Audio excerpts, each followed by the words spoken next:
Operation సింధూర్తో చావు దెబ్బతిన్న పాకిస్తాన్ తప్పుడు ప్రచారంతో మళ్లీ నవ్వుల పాలైంది. ఓటమిని కప్పిపుచ్చుకునేందుకు యుద్దంలో తామే విజయం సాధించామని బేరాలు పలుకుతున్న పాకిస్తాన్ సామాజిక మాధ్యమాల్లోని తప్పుడు వార్తలను కూడా గుర్తించలేక భంగపాటుకు గురవుతుంది.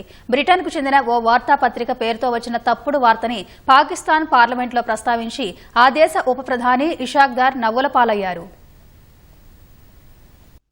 భారత్తో సమరంలో ఓటమిని తట్టుకోలేకపోతున్న పాకిస్తాన్ తామే గెలిచామని ప్రపంచానికి చెప్పుకునేందుకు నానా తంటాలు పడుతోంది. ఈ క్రమంలోనే పలు తప్పుడు వార్తల్ని సామాజిక మాధ్యమాల్లో ప్రచారం చేస్తూ ఆనందపడుతోంది. తాజాగా పాకిస్తాన్ ఉప ప్రధాని విదేశాంగ మంత్రి మహమ్మద్ ఇషాక్ దార్ ఆ దేశ పార్లమెంట్ సాక్షిగా నవ్వుల పాలయ్యారు. ఆపరేషన్ సింధూర్ సమయంలో పాకిస్తాన్ ఎయిర్ ఫోర్స్ ను విదేశీ మీడియా గొప్పగా ప్రశంసించిందని ఇషాక్ దార్ పేర్కొన్నారు. బ్రిటన్కు చెందిన the daily telegraph operation Sindoor సమయంలో పాకిస్తాన్ ఎయిర్ ఫోర్స్ వ్యవహరించిన తీరును ప్రశంసిస్తూ ఓ కథనాన్ని ప్రచురించిందని చెప్పారు. ఆ పత్రిక మొదటి పేజీలోని అంశాల్ని సెనేట్లో చూపించి గొప్పలు చెప్పుకున్నారు.